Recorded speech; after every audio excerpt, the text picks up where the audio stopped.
it's really good to hear people's stories, and every time I come, it's like finding that there's some, I call it an ether between everyone here. There's always something that you can connect with, even if you haven't got the same tumour or you didn't have it at the same age, there's always something. Outside of this community is a bit overwhelming because I'm not the same as everyone else. And here it's more comfortable because people are like me. I'm having a lovely time. It's so good to see everyone again. It's so good to see familiar faces, new faces, and it's so good to hear of the progress we've made since last year and of the way our ideas are evolving and developing. And it's so good to see all the Bravehearts magazines at the stall, and just in general, it's so great to see how we've all grown. I looked at that audience and I knew, I wasn't nervous about it because I knew that they'd been through the same thing. They knew about it and they were just like me. Oh, it's great. Enjoy it. Currently at the in the little art room at the moment, and it's great. It's a great atmosphere. Well, personally, for me, it's a good way of socialising because I have been to obviously college and school with other people who haven't been through so they might not interact as well with me. But coming here, meeting other people like Tom, for example, and Matt, they've been through similar things that I have, so we can relate to each other, and it's all like bond together to make like a family. Because when I was younger, I didn't really know anyone who had been through the same and have difficulty seeing, so just meeting other people is nice to know that I'm not alone. Since 2011, not really spoken to anyone, outside of my family.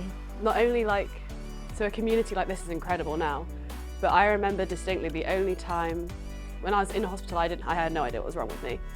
And I remember the only person that sat and told me what was happening was my mum. And she sat at the end of my hospital bed and I asked her if I was dying, because I was like, all my family came to visit me, they all came with toys, and I'm from an Irish family, so there was like 15 people around the foot of this bed, it was insane.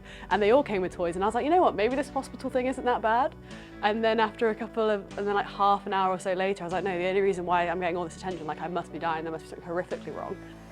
So the charity itself allowed me to reach out and actually find people who were going through similar things to what I was going through. For a good 10 years after I was diagnosed, I thought I was the only one.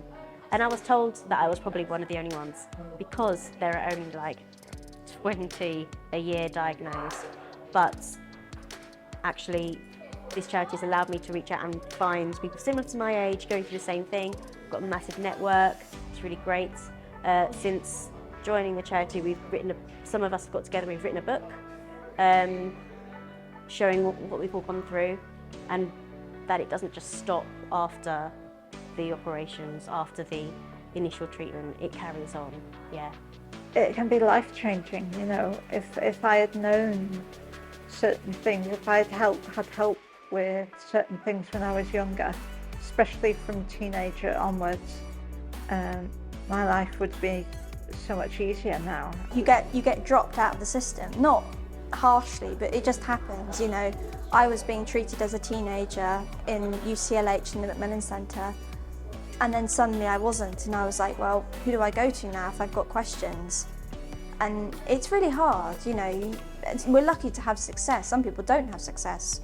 Some people who are further away than us don't have success, but we are lucky that we've got this to come to and ask questions and talk about it. And I've developed a social network which I can now communicate if I feel I need to talk to someone about something I'm going through. So hearing about this recovery pathway, about these different recovery pathways as well, because everyone's individual, it's so exciting and it's so baffling that it doesn't exist yet, that it's still coming into being.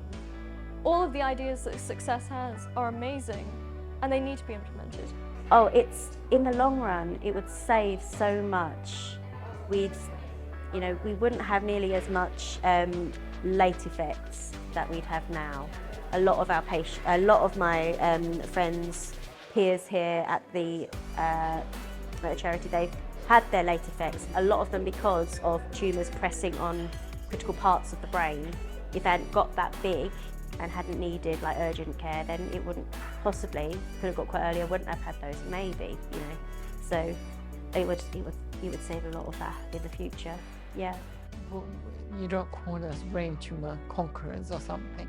You say brain tumour survived because that's all we did, we survived. We didn't defeat it, we didn't get rid of it, we just survived.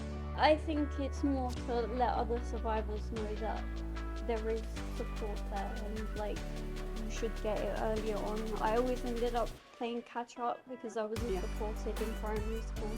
So I don't want other people to suffer what I went through. Oh, it's great. It's lovely. It's like we're a little family. It's really good. And as much as my own family have been through it themselves, they haven't been through what I've been through. And it is quite hard sometimes for them to get it. These guys get it. They get it, yeah.